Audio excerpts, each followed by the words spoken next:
Hello, and welcome to this edition of People in Transition. I'm your host, Bob Durst. I've been hiring, firing, and mentoring executives, frontline employees, interns, and job seekers in companies around the world through a host of transitions, some difficult, but most very good. I've worked with people in Hong Kong, India, Australia, and across the U.S. What sets them apart? A lot. But there's more they have in common. And one of those commonalities is transition is a part of life. This experience has given me a bird's eye view on a variety of trends, economies, industry disruptors, and transitions that are big and small. It's also brought me into contact with the thought leaders and decision makers you need to meet. The people who can make the difference that matters to you right now. Imagine knowing exactly what to do next and how to know it's time to make your big change. The inside track you're going to access during our future episodes is better than a crystal ball. It's the exact information you need to take that next step. Whether you're a new grad applying for your first professional job, someone looking to transition your work experience into a promotion, launching your own company, or maybe even starting to plan your retirement, you're in transition, and this series is for you. We all know transition can be scary, but it doesn't have to be. And it's even fun when you have VIP access to the future you want. Are you tired of uncertainty, of being passed up? We'll share with you the tools and skills that can take your dreams to the front of the line. So, if change is on your horizon, or maybe just the thought of change, you won't want to miss this discussion. It could be the exact edge you need to turn transition into an amazing opportunity.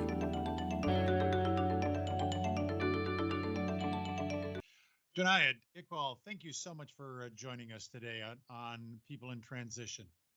Hey, Bob. It's a pleasure to be here, and I hope your listeners get a lot of value out of this episode. Thank you so much. Listen, Jonaed, from Bangladesh, where you immigrated when you were 3 years old, to working at Popeyes, to now being a successful entrepreneur. What a lifeline that you have had, Jonaed. I'm still not that successful yet. I hit the baby success. Well, we'll talk about that. What some of those milestones are, but kind of talk us through some of those steps that you've gone through in the past, so that our listeners understand your story. So I've always had parents who were like on top of me, right? My parents were the type, oh, you got a 95, why don't you get a 98? Why don't you get 100? So even to this day, it's really annoying. So if you're a parent, don't do that to your kid, right? But it did have some of its benefit, right? I was always a hard worker. I Fortunately, I some things come easy to me, right? I was always a fast test taker. When I would take tests in school, I would always be one of the first ones done. And I'm talking about like everybody's taking 40 minutes and I'm done in 20. I'm done in 15. So that always came naturally to me. But I've always liked doing things, right? I was the type that I was always trying to think of ways to make money. Like, hey, I could sell this, or I could do that, or I could buy this and sell it for more money. And it's just like my parents never really got much for me. They got like the education, the tutors and all that stuff, but if I wanted something, they were never I would have to wait like a year or two after the console came out to get it. I remember when PlayStation 1 came out, I had the Super Nintendo, so I was always behind. And I think the PS2 my uncle bought. So if I wanted something, I had to sort of save up, I had to earn it. And I think when I went to high school, I wanted a job over summer just because I wanted to sort of save up, be able whatever, buy shoes, buy different things. That's sort of what I've always wanted. And even to this day, it's just like, even if my dad said, which he doesn't have, if he said, here, have lots of money and do something, I just wouldn't feel right. To me, it wouldn't feel like it's my own, right? I like doing things on my own. Even if someone came and gave me $1 million, it just wouldn't feel right because I didn't work for it. I didn't Mm-hmm. do something for it. So I've always had that. So I worked at Popeyes, and it's just the first job, and did, it was all right. I never got tired of their chicken. So, as a high school kid, you have like free food. It's like awesome, right? It was like living the dream. And it was like, I think I'd take like a bus 20 minutes and I'd go. I think usually I'd work the 4 to 12 shift, and we close, so I'd mop. I do, I usually worked in the back because I think that store, all the females worked the registers and the guys sort of cooks in the back, and I was just scraping. And I remember the guy, he was like, "Look, this is how you scrape, this is how you mop." And I remember I used to do deliveries, and it was just like, you got to do what you got to do. And I saw how people worked hard. I was a high school kid, so for me it was disposable income, but for the people who are older, this was their livelihood.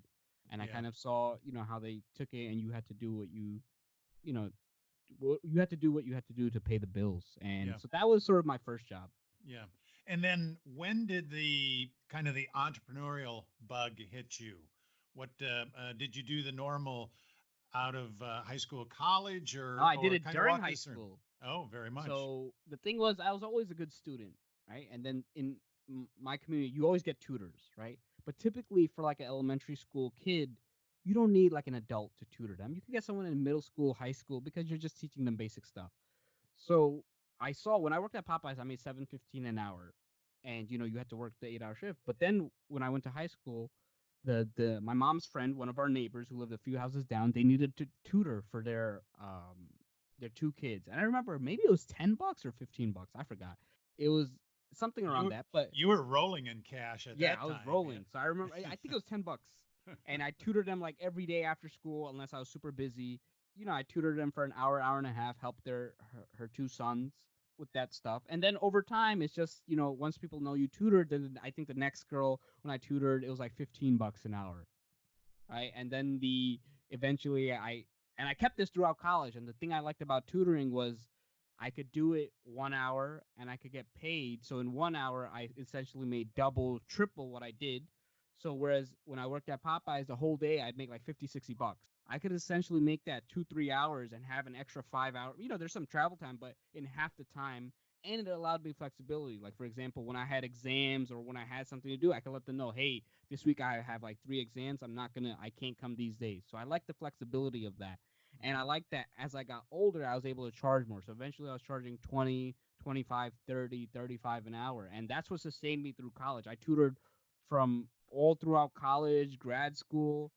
Once, I did it even while working here and there, when not because necessarily because of the money, just family friends like, hey, our son needs a little help. We really trust you.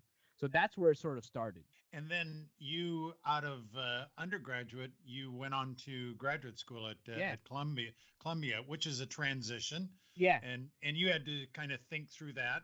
Yeah. What was the motivator to go on to get a master's degree, and I guess looking back on it, was it a good investment of for you? Yeah, so now it was tough because so first I didn't have a job lined up, right? I wanted to be an actuary at the time.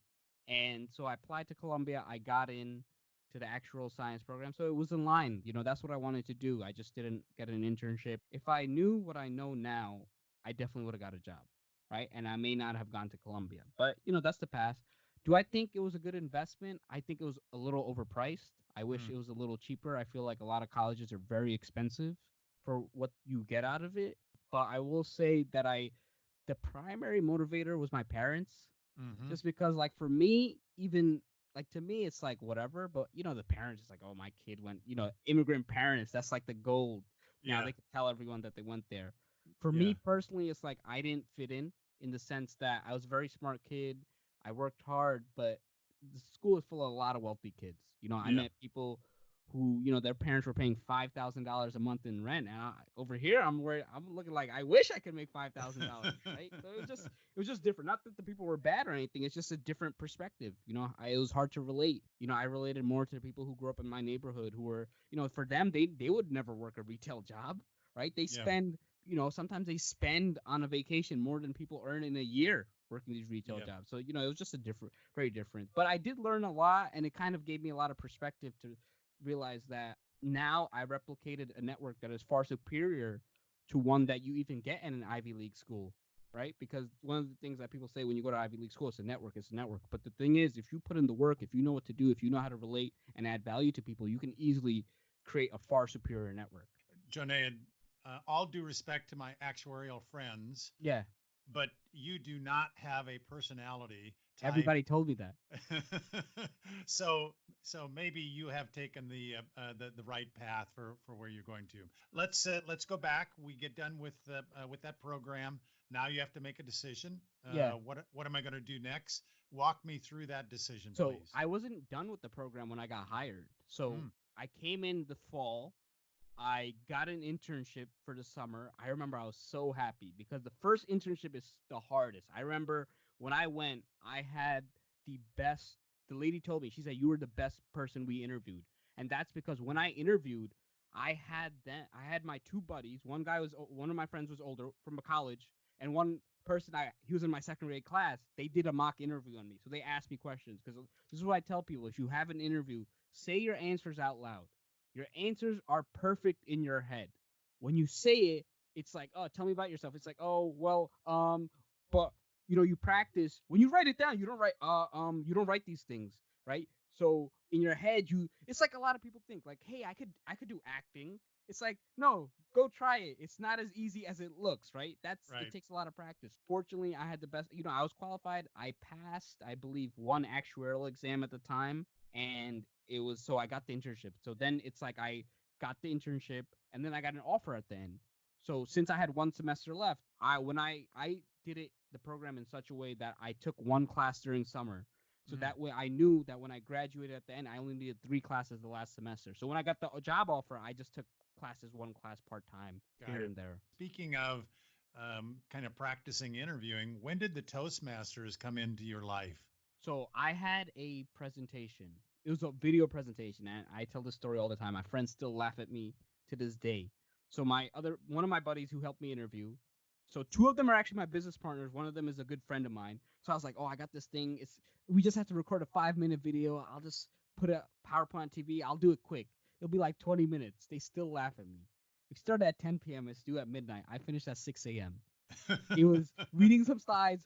I jumbled, mumbled all these words. I messed up because that time we didn't really know video editing. Now I would have Hmm. done it so much faster through video editing. But I had to do it in one take. Oh my god, it took so long. And then someone presented Toastmasters the next week. I was like, that's me. I need it. And I kind of saw the value in public speaking. A lot of people don't see the value in public speaking. A lot of students, even when I went to Columbia and we still have that club, a lot of students don't see the value in public speaking. It's one of those things that you don't know when you're going to get the return, but anybody who's a public speaker, it will definitely take them places. So, and I just kept at it, and I was the first president, and I nurtured the club. I was like the glue that held it together. If I missed the meeting would be dead because there were some meetings I held like 6, 7 roles, and Right. I was in meetings with like four or five people, and one of them was my nephew who was 6 years old at the time because he would tag along. I like exposing him to things. So it's just something I kept, and it's like I'm still, I still go because public speaking is a big part. Like, what are we doing now? Podcasts. I do a lot of podcasts. I do a lot of presentations, and the fact is you can wow someone with your ability to present. No question.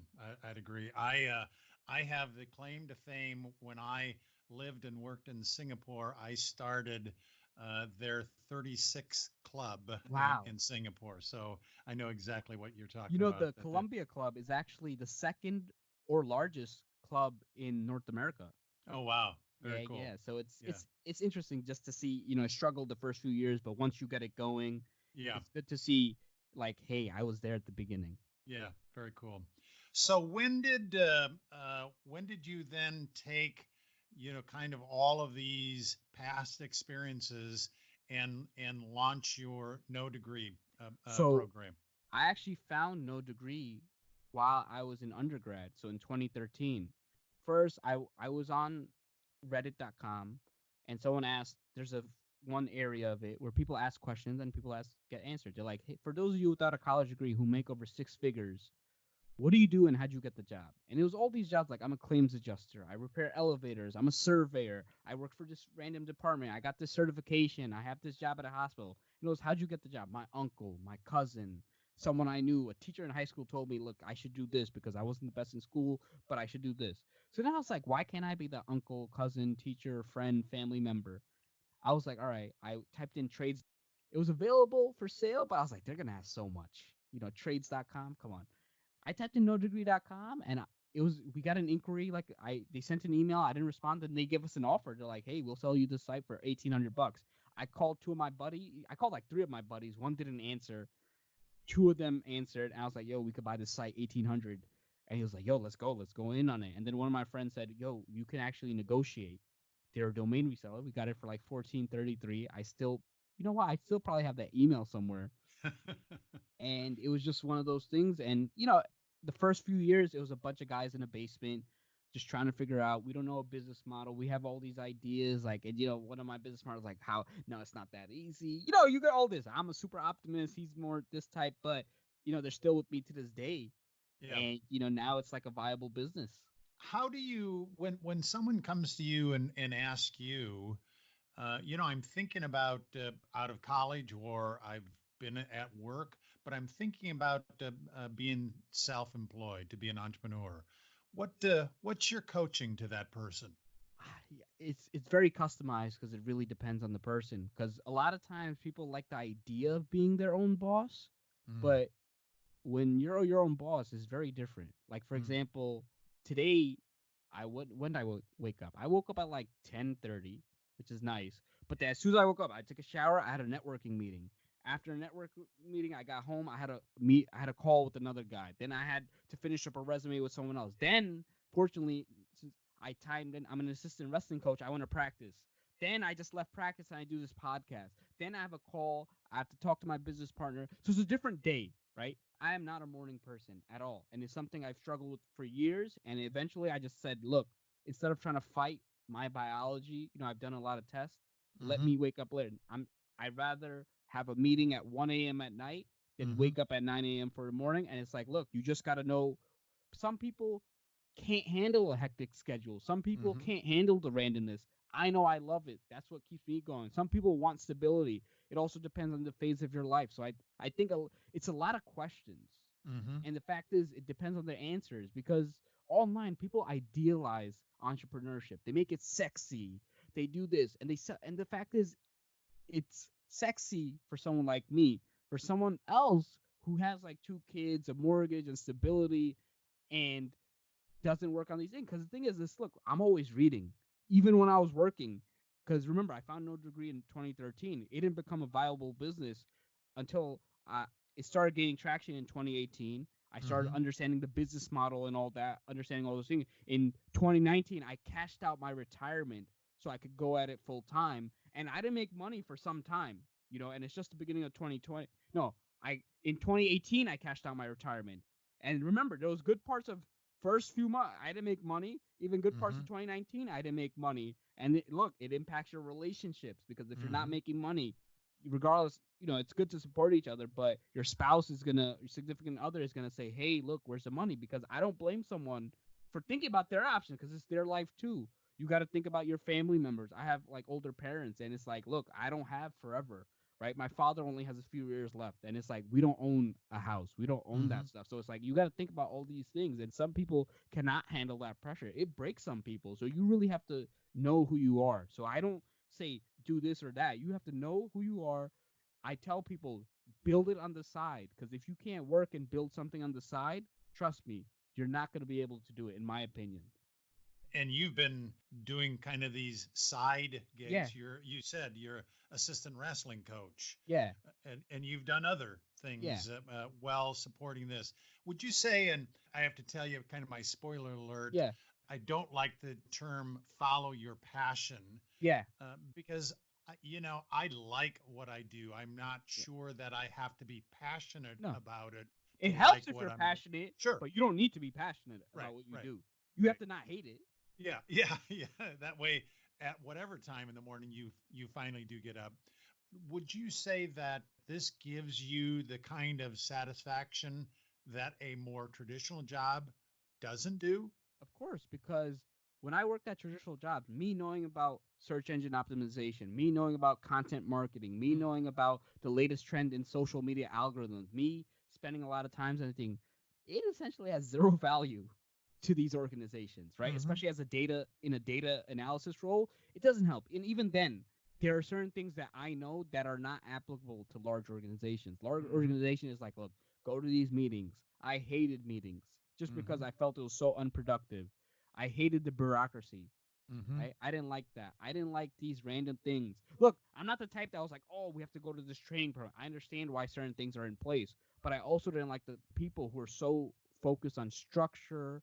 They were so focused on certain things. I remember we used to have time tracking at work, and my Mm-hmm. manager hated it too, but we had to do it for someone higher up because they were like, we need to do this. And my manager fought back, but because this guy said, hey, we have to do it, and everybody lied about time tracking. They Yeah. just upped their hours. So essentially, but the guy knew that it wasn't true, but he still kept it just to show another boss. And I remember we used to produce a report for an executives. We used to spend a lot of time on it, and then a year later, we found out she never read the report. That she never read that section of the report. So these things happen in corporate all the time. In entrepreneurship, you can't have that happen. It's literally like gonna kill your business if you're working on things that don't make sense. So let's go to the your business, the no degree, and you're in that business. You're helping people in transition. Yeah, So kind of describe a typical, and I know that I put yeah, air quotes yeah. around typical, client of yours, and what do you do? So there are several things. So I do resumes for people of all backgrounds. Mm-hmm. Obviously I specialize in those who don't have degrees, but what happens is when you do a resume, it's essentially uncovering their story. And the Mm-hmm. fact is everybody knows their own story, but I'm the one that helps them connect the dot and helps them understand the process and helps them navigate it. So a lot of times when I do a resume, I'm spending 2 to 4, 5, 6 hours with someone pulling the story out, asking a lot of questions. So think of it as resume coaching, Mm-hmm. right? And it's even the interview prep is interview coaching because the thing is everybody has a different story. So I have to get the story out of them. So that's kind of what I do. And the other aspect is I have the podcast called the No Degree podcast where I interview those without college degrees and have them share their stories. Because people without degrees, oftentimes you tell someone I'm not getting a degree, people will say, what are you going to do? Are you just going to be a waiter? Are you going to flip burgers? They just assume all these things when the fact is 2/3 of jobs don't require college degrees. And the market and the future is changing because how is school going to teach you something about a new technology that just came out? There's no Mm-hmm. way. School can teach you foundational principle based things, but a school can't have a class on social media algorithms because by the time it becomes curriculum and a professor can teach it, that platform is dead. So it's like those types of things that you have to be aware of. Let's talk about the resume and help our listeners a bit in Yeah. terms of resume construction. What are the two, three, four things that you would pass on to someone who is creating their resume, whether they have a degree or don't Yeah. have a degree? So the first thing is you have to understand that before a resume ever is seen by a human, it goes through a computer. So you have to have a format. It's called ATS, the applicant tracking system. So you have to have a format that's ATS friendly. A lot of people have these new age formats that are super fancy with pictures. A computer can't read your picture. It's a waste of space for it. They put these symbols, they put these tables. You have to make it as easy for the computer to read as possible because you need to get past the computer to get to the human. So the formatting, you want to keep it very simple. You don't want to have anything fancy. Don't do anything like that. Just make sure you have your name. And then the other thing is you want to make sure that you have enough detail on your resume, but not too much. I tell people the resume is a complete appetizer. So, Mm. for example, you have an appetizer that's complete that will tell you enough about the restaurant where you want to order the entree, where you want to stay in, right? Mm-hmm. So if you have a bad appetizer, sometimes you're like, all right, if this is terrible, you want to get out. So think of the resume as the appetizer. So oftentimes what happens is people give they only give a side order. They're saying, Mm-hmm. hey, I manage and train people. It's like, how many people do you manage? How many people did you train? And what do you train them on? Right? You don't need to say, hey, I, print this, I answered this, just small thing. But you want to give some volume. If you cold call, how many people do you cold call? What are you trying to sell them? What programs do you do? What softwares do you work with? And then think about the highlights, right? Because you don't want 50. I see some people put like 40 bullet points for a job. Come on, you got to think about what's the most relevant. Don't say, hey, during my job, I get in at, it's not a story. I get in at 9 a.m. I have this. I have meetings this. You want to talk about the most important things about your job. Why would someone hire you? People are Yep. not hiring you because you answer some email. They're hiring you because you're training people on a certain process. You're delivering value. you're selling something. So you always have to think about that. And then the other thing is the average person who looks at your resume only looks at it for 7 to 15 seconds on first glance. Maybe if it's good enough, then they're going to look at it.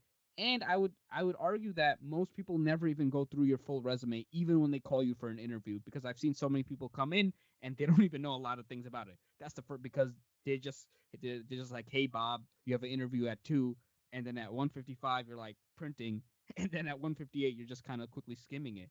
So you have to think of something that they're going to look at it for 10 to 15, 7 to 15 seconds. You want to make sure that they can absorb the info as easily as possible. So you want to make sure it's apparent where your titles are, a few bullet points. You can put, 5 to 10 depending on your experience. You want to make sure that the dates are apparent so they can get an understanding of your work experience. Just everything easy that they can look at it. Everything's very easy to absorb. Yeah, I coach my clients. Recruiters love numbers, Yeah. that they can have some kind of feel for volume and velocity Yeah. that you've been a part of. Because So put that in there wherever you can. Yeah, because think about it. It's like people put things like large deals. What is a large deal? A Yeah, large deal for me could be a small deal for you. yeah, So put volume, because it's like I see so many people. They're like, I trade people on a weekly basis on this. And I was like, how many people did you train? Be like, well, I train like 3 people a week. It's like, okay, you've been there a few years. It's like 3 people a week. They're like 50 right weeks in a year. 150. You've done it for 4 or 5 years. You've trained over 500 people. Now it's yeah, like, oh wow, I did. yeah, So a lot of time yeah. people just forget like the volume of things they've done. And now it's like, if you've trained 500 people, if the next organization, they're like, hey, we need someone who's on training and development, and they see you've trained 500 people, you're qualified for that job.